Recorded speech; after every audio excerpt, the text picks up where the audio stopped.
ইসলাম ধ্বংস করতে জামায়াতই যথেষ্ট, ক্ষমতায় এলে জামায়াত তাদের আকীদা চাপিয়ে দিতে পারে, এ নিয়েও আপনারা বিভিন্ন সময় আশঙ্কা প্রকাশ করেছেন। আমি দেখেই বলছি যে আপনি বলছেন, কোট করছি, তিন জিনিসের নাম,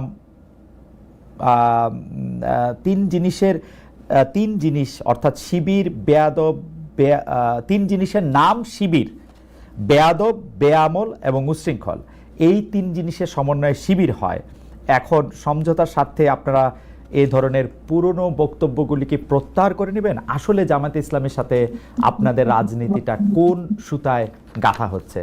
জনাব মুফতি সৈয়দ ফজলুল করিম। আলহামদুলিল্লাহ, ধন্যবাদ, শুকরিয়া জ্ঞাপন করছি।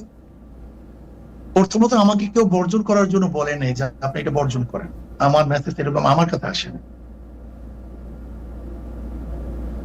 তারপরে যে প্রশ্ন করেছেন যে আমাদের বক্তব্য জামাতের ব্যাপারে, সেই ব্যাপারে এখনো আমরা যে অবস্থানে আছি না প্রত্যাখ্যান করছি, রোজাত করছি।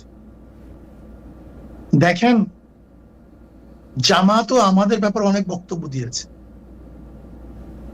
আহলে দেওবন্দের ব্যাপারে, আহলুস সুন্নাত ওয়াল জামাতের ব্যাপারে জামাতের অনেক বক্তব্য আছে। তাসাউফের ব্যাপারে জামাতের বক্তব্য আছে। জামাত সেই বক্তব্য থেকে এক তীর পরিমাণ পিছপা হয়নি। আর আমরাও বিগত দিনে যে বক্তব্য দিয়েছি এবং আমাদের মুরব্বীরা যে বক্তব্য দিয়েছেন, তার থেকে আমরা এক চুল পরিমাণ এখন পর্যন্ত আপনার সাথে কথা বলা পর্যন্ত পিছপা হয়নি। প্রত্যেকের অবস্থানে আছে।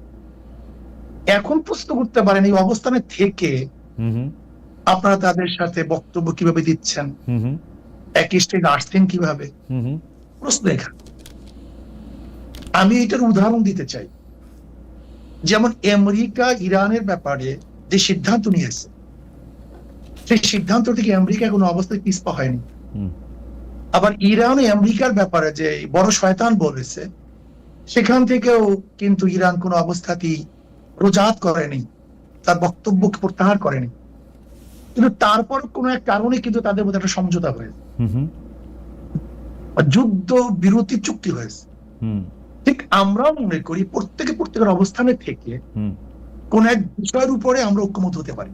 ওকে, ধরে নেন আমরা 28 তারিখে যে সম্মেলন করেছি, সেখানে হিন্দু আসছে, বৌদ্ধ আসছে, খ্রিস্টান আসছে। তার মানে এই নয় যে খ্রিস্টান, বৌদ্ধ, হিন্দুরা তাদের আদর্শ বিসর্জন দিয়ে ইসলাম কবুল করে আমাদের মাঝে আসছে। ব্যাপারটা এরকম না, রাইট। বরং যেই বিষয়ের উপরে ঐক্যমত, সেই বিষয়ের উপরে তারা ঐক্যমত পোষণ করার জন্য এসেছে। ওকে, ঠিক আমরাও মনে করি জামাত আমাদের ব্যাপারে যে আকীদা বা বিশ্বাস রাখে, যে বক্তব্য তাদের আছে, আমরাও জামাতের ব্যাপারে যে বক্তব্য দিয়েছে এবং যে আকীদা বিশ্বাস রাখি, সে প্রত্যেকের অবস্থানে আছে। ওকে, বাকি আগামী বাংলাদেশকে গড়ার জন্য, এই জাতিকে বাঁচাবার জন্য, ইসলাম দেশ মানবতা রক্ষার জন্য আমরা শুধু জামাত না, আমাদের ঘোষণা ছিল ইসলাম দেশ মানবতা। এই মূল তিন ভিত্তিতে যদি বামপন্থীরাও কেউ জোট করে, অ্যালায়েন্স করে, নির্বাচনে সমঝোতা করে, আমরা তাদের সাথে করতে রাজি। ওকে, এটি পরিষ্কার। অর্থাৎ মানে আপনি খুব চমৎকার করে বলেছেন যে অর্থাৎ আমেরিকা এবং ইরান যেরকম মত ভিন্নতা থাকা সত্ত্বেও তাদের মধ্যেকার আলাপ আলোচনা এবং সমঝোতা চলছে, সেমনিভাবে ইসলামী আন্দোলন এবং জামাতে ইসলামী আলোচনায় বসছে বা তাদের পরবর্তী রাজনৈতিক কার্যক্রম এগিয়ে নিচ্ছে। কিন্তু আপনাদের ডিফারেন্সটা ঠিকই আছে, এর থেকে এক চুলো আপনারা সরে আসেন নাই। তারাও মনে নেই, আমরাও। ওকে, এখন নিশ্চয়ই দর্শকরা বিবেচনা করবেন। আমরা পরবর্তী প্রসঙ্গে যাই। আমরা যখন অন্য দলের রাজনীতিবিদদের, বিশেষ করে সর্বশেষ আমরা যাদের সাথেই কথা বলেছি, অর্থাৎ এনসিপি বা তাদের সমন্বয়কদের নেতাদের আইন নিয়ে যখন আমরা প্রশ্ন করি, তখন অনেকেই বলেন যে অন্য রাজনৈতিক নেতাদের বা রাজনৈতিক দলগুলিকে আমরা একই প্রশ্ন করি কিনা। তাই আমরা আপনাদেরও এই প্রশ্ন করতে চাই। সবশেষ এই শনিবার আপনারা রাজধানী ঢাকার সোহরাওয়ার্দী উদ্যানে যে বিশাল সমাবেশ করলেন, এ ধরনের আয়োজনের খরচ কিভাবে সংগৃহীত হয়? আপনি বা আপনারা কি নিজেদের ফুল টাইম রাজনীতিবিদ হিসাবে পরিচয় দেন, নাকি আপনারা পেশা হিসাবে কি উল্লেখ করেন? অর্থাৎ আপনাদের আয় রোজগারটা আসলে কিভাবে হয়? জনাব মুফতি ফজল। যেমন ধরেন আমরা একজন দিনদার, আমি একজন মুসলমান, জি আমার মূল পরিচয় একজন মুসলমান। জি মুসলমানের কাজ হলো দাওয়াত। কাদের মাঝে দাওয়াত দেবো? ফিজলাতিন নাস, গোটা মানবের কাছে দাওয়াত দেওয়া আমাদের দায়িত্ব। এক কথা, যেহেতু আমি মুসলমান, ইসলাম পালন করা আমার দায়িত্ব। ইসলামের মধ্যে যাহা কিছু আছে সবকিছু আমি পালন করবো। নামাজ আছে, রোজা আছে, হজ আছে, জাকাত আছে, কলেমা আছে, ইসলামকে প্রতিষ্ঠিত করার ব্যবস্থা আছে, মানুষকে সেবা করা, অন্যায়ের মোকাবেলা করা, ন্যায়কে প্রতিষ্ঠিত করা। অর্থাৎ ইসলামের মধ্যে যতগুলি কাজ আছে সমস্ত কাজগুলি আঞ্জাম দেয় একজন মুসলমানের কাজ। সেই হিসাবে আপনি আমাকে মুসলমান বলতে পারেন। মুসলমানদের মধ্যে ব্যবসা আছে, বাণিজ্য আছে। যেমন আমি একজন ব্যবসায়ী, আমার ফাইজান কোম্পানি আছে, আমার নিজে বিক্রি আছে। আমি ব্যবসায় কিছু সময় দিই, আমার সময়কে আমি পাঠ করি, ভাগ করে নিই। আমি আমার পরিবারের জন্য একটা সময় নির্ধারণ করি, আমি ব্যবসার জন্য কিছু সময় নির্ধারণ করি। অধিকাংশ সময় আমাদের দাওয়াতি কাজে ব্যস্ত হয়, দাওয়াতি কাজে থাকি আমরা।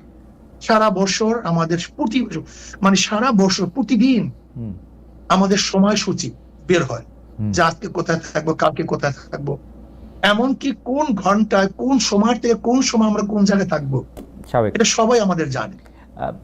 মানে কাজেই আপনি আমাকে একজন মুসলমান মনে করতে পারেন, আর মুসলমানের যে দায়িত্বগুলি সেই দায়িত্বগুলি পালন করার একজন ব্যক্তি হিসেবে আমাকে চিহ্নিত করতে পারেন। রাজনৈতিক যে দল আপনি আপনারা প্রতিষ্ঠা করেছেন, সেই দল থেকে, সেই দল কি কারো কাছ থেকে চাঁদা নেয়, বা সেই দলের নেওয়া চাঁদা থেকে কি আপনারা কোনো ভাগ পান, বা আপনি কোনো টাকা নেন সেখান থেকে, বা আপনারা কোনো টাকা নেন? এটা তো মারাত্মক প্রশ্ন। দেখেন, আমরা নেই না। আচ্ছা, যেমন এই বছর এই যে সম্মেলন হয়ে গেছে, আমার 1 লক্ষ টাকা দিতে হয়েছে, আমাদের আমিরও 1 লক্ষ টাকা দিতে হয়েছে। নিজের পয়সায় গেছি, নিজের পয়সা আসছে। কিন্তু সম্মেলনে তো অনেকে বলে থাকেন খরচ হয়েছে 50 লক্ষ টাকার মতো। না, 50 লক্ষ, কয়েক কোটি টাকা খরচ হয়েছে, 50 লক্ষ টাকা হবে। আচ্ছা, তো বাকি টাকা? কয়েক কোটি টাকা খরচ হয়েছে। বাকি টাকা সব নিজেরা, প্রত্যেকে। আপনারাও যেমন 1 লাখ টাকা করে দিয়েছেন, তেমন যারা এসেছেন তারাও টাকা দিয়েছেন, তাই তো? প্রত্যেকে টাকা দিয়ে এসছে, আবার নিজেরটা খেয়েছে, নিজের পয়সা চলে গেছে। আচ্ছা, এই চাঁদা এবং ইয়ানত, জি, তা আচ্ছা আপনি বলেন তো, মসজিদে যখন আমরা নামাজে যাই, জি, আমাদের সামনে কি আসে? একটা বাক্স নিয়ে আসে, রাইট। এই ব্যাপারে আজ পর্যন্ত কাউকে সমালোচনা করে শুনছেন? করেছে কেউ সমালোচনা, হয়তো অন্যভাবে আর কি। জি, গির্জায় টাকা দেয় না, চ্যারিটিতে টাকা দেয় না, দেয়, জি। এই গোটা দুনিয়ার চ্যারিটি চলে কিভাবে? তাই চলে না। আমাদের প্রশ্ন, কারণ বাংলাদেশে কেউ কিন্তু এই ব্যাপার শোনেন, আপনি যদি আমার থেকে 10 টাকা দেন, আপনি যদি আমাকে 10 টাকা হাদিয়া দেন, এমনি দেন, আর যদি 10 টাকা আপনার থেকে জোর করে নেই, এই 2 টাকার মধ্যে পার্থক্য আছে। অবশ্যই পার্থক্য আছে। না, পার্থক্য নেই এখানে। দাঁড়া হুজুর, আপনি আমার অজ্ঞতা ক্ষমা করবেন। আমি জোর করা দূরে থাক, কারণ দাদা জোর করা দূরে থাক, আমি এরকম বহু লোককে জানি যারা পীর সাহেব চরমনাইকে টাকা দেওয়ার জন্য কিভাবে টাকা দিবেন, কোন ভাবে আপনাদের একটু দেখা পাবেন, তার জন্য তারা এক ধরনের অনেক আমি কি বলবো, পাগল শব্দটা আমি বলতে চাই না, অনেক অস্থিরতার মধ্যে তারা থাকেন। সুতরাং আপনারা জোর করে নিবেন সেটা আমি বলি নাই।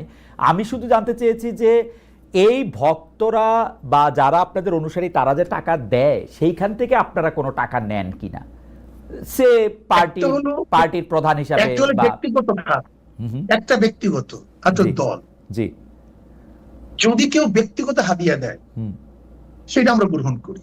আচ্ছা, কিন্তু মাদ্রাসা, মসজিদ, সংগঠনের জন্য যে চাঁদা তোলা হয়, সেই টাকার মধ্যে আমাদের মধ্যে আসমান জমিন ফরক, বিশাল ওয়াল। ওকে, যে টাকাটা আপনাদের নামে দেওয়া হয় সেইটা আপনারা নেন, যে টাকাটা মসজিদ নামে কোনো আমাদের বাক্স নেই।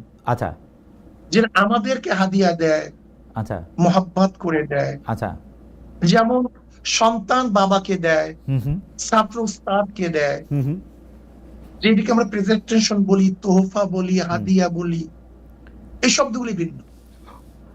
অনেকে বলেন আরেকটা হলো- অনেকে বলেন যে না, আমি এটা পরিষ্কার হচ্ছে, অনেকে বলেন যে আপনাদেরকে যে হাদিয়া দেওয়া হয় সেটার কোনো গুণাগুন্তি নাই, সেটা কি একটা বিপুল পরিমাণ টাকা, মানে লাইক আপনারা কি এই টাকাটা কখনো ডিক্লেয়ার করেন? এই টাকাটা কি ট্যাক্সেবল, মানে আপনারা ঘোষণা করেন কখন আপনাদের আয় হিসাবে? না, আমাদের আয় হিসাবে তো আমাদের ঘোষণা করার কিছু নাই। আচ্ছা, আমাদের আয় ঘোষণা করার তো ব্যাপার না। ওকে। যদি এইটা ঘোষণা করার প্রয়োজন থাকতো হুম হুম। তাহলে আমরা ঘোষণা করতাম। আচ্ছা, আমাদের যেরকম আয় আছে সেরকম ব্যয় আছে, ওকে ওকে আমাদের খরচও সেইভাবে আছে।